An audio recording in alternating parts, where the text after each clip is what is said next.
Olá pessoal, sejam bem-vindos a mais um vídeo. Hoje vamos falar sobre milagre da consagração. Filho do Espírito Santo, amém. Primeiro ponto, o milagre da consagração. Tudo começa na missa. Nós celebramos a missa e celebrar a missa é igual a celebrar a Eucaristia. Cristo disse, quem come do corpo e bebe do sangue terá vida eterna. E é por isso que a Eucaristia é um sacramento da missa. É um sacramento católico. Quando nós vamos na missa, esse é o principal ponto. Estar em estado de fé do início até a hora da comunhão, ter um momento íntimo de adoração com Deus e após isso sair renovado. Não só renovado como pessoa, mas renovado moralmente em relação aos dogmas da igreja, em relação à fé. Então, quando a gente fala de Eucaristia, a gente fala de uma base da fé católica. O milagre da consagração, ele é algo lindo. Se todas as pessoas soubessem que toda missa acontece um milagre, elas dificilmente faltariam. Porque é exatamente isso. Temos a possibilidade de ver um milagre todo domingo. A gente não fala de milagres de cura, ou como Cristo mesmo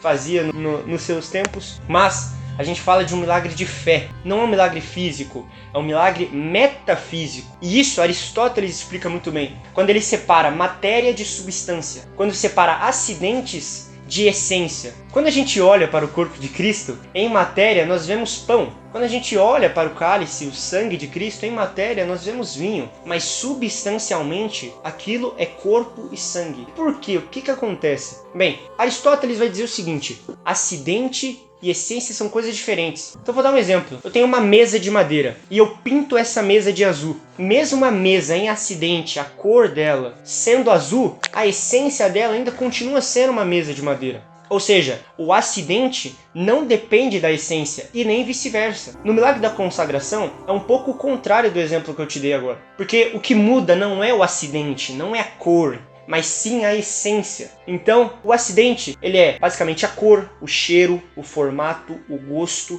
A substância e a essência é aquilo que ela é em si. Quando o padre levanta o que é pão, levanta o que é vinho e diz: isto é meu corpo, isto é meu sangue e etc., como está descrito em Mateus capítulo 26, nós vemos o milagre acontecendo. Ali, naquele momento, acontece uma transubstanciação, uma transformação da substância, e o que era pão e vinho virou corpo e sangue. É por isso que o padre, em teses tradicionalistas, é o único que tem um pouco menos de indignidade de encostar na hóstia para entregar aos fiéis na hora da comunhão. Algumas teses tradicionalistas dizem que missionários extraordinários não têm tamanha dignidade de encostar na hóstia para o momento da comunhão. Mesmo que a comunhão demore 30, 40 minutos, o único que é um pouco menos indigno naquele momento de encostar em Cristo é o padre, nas teses tradicionalistas. E a gente pode aprofundar isso em próximos vídeos. A tese sede-vacantista, que ela é bem polêmica em relação ao Concílio do Vaticano II, o rito tridentino que foi deixado para trás, as missas em latim, a forma que o padre ficava de costas para os fiéis. Então, são muitos debates interessantes em relação apenas a um ponto, a milagre da consagração, a transubstanciação. São Tomás de Aquino também foi um santo que pegou muito de Aristóteles, principalmente em relação ao primeiro motor. Então, quando a gente fala de Deus, São Tomás de Aquino e Aristóteles dizem quase a mesma coisa em relação ao primeiro motor. Aristóteles diz que é impossível um não ser criar um ser, então sempre existiu um ser que começou, deu esse primeiro impacto, como já diz, o primeiro motor, e assim então começou a nossa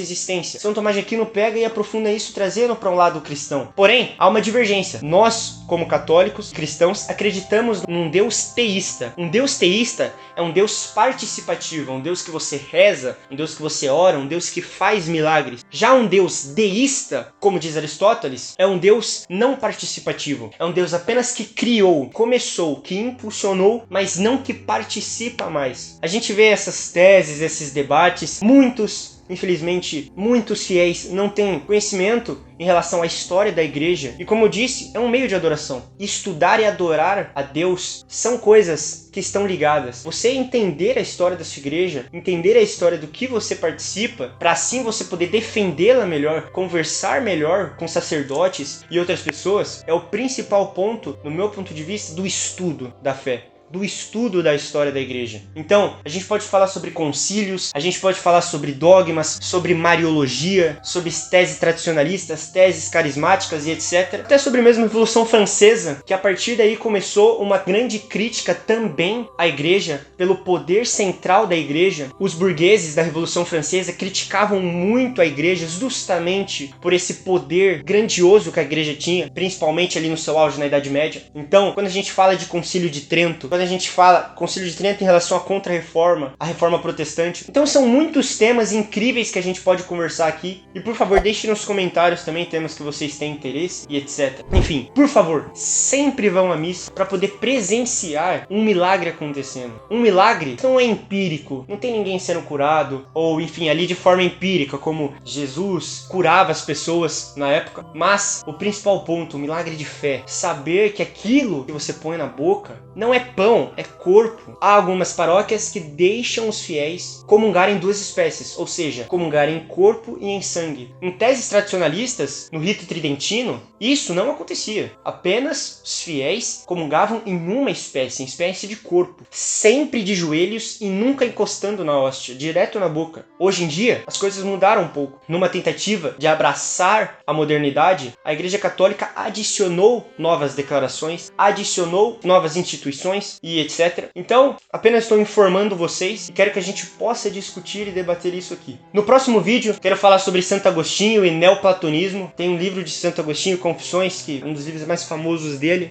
e a República de Platão. Vou falar um pouco desses livros, falar como Santo Agostinho pegou a filosofia platonista, colocou ela dentro de uma religião, dentro da religião cristã. Então, Santo Agostinho pega a filosofia de Platão e implementa ela na igreja. Implementa ela explicando a igreja e a fé. E isso em 300 depois de Cristo. Você imagina 1700 anos atrás, um homem como Santo Agostinho, um gênio, enfim. Ali Agostinho já fala sobre neoplatonismo. Santo Agostinho é um neoplatonista. São muitas teses interessantes que a gente pode discutir nesse canal. É isso, espero que vocês tenham gostado. Espero que vocês tenham entendido o que é transubstanciação, o que é o milagre da consagração. Vão à missa e nunca percam de poder ver esse milagre de perto. Se precisar, se emocione ali na sua subjetividade ou externamente também, mas nunca deixem de ver o milagre que é a Eucaristia, o milagre que é a consagração. Deus vivo ali na nossa frente. Os romanos não mataram Cristo. Pelo contrário, o que aconteceu foi algo muito maior. E podemos ver ele vivo todo domingo. Podemos ver aquilo, ouvir as mesmas palavras que foram ditas há 2000 anos atrás. Então, vão à missa, fiquem com Deus. O do Pai, do Filho, do Espírito Santo. Amém.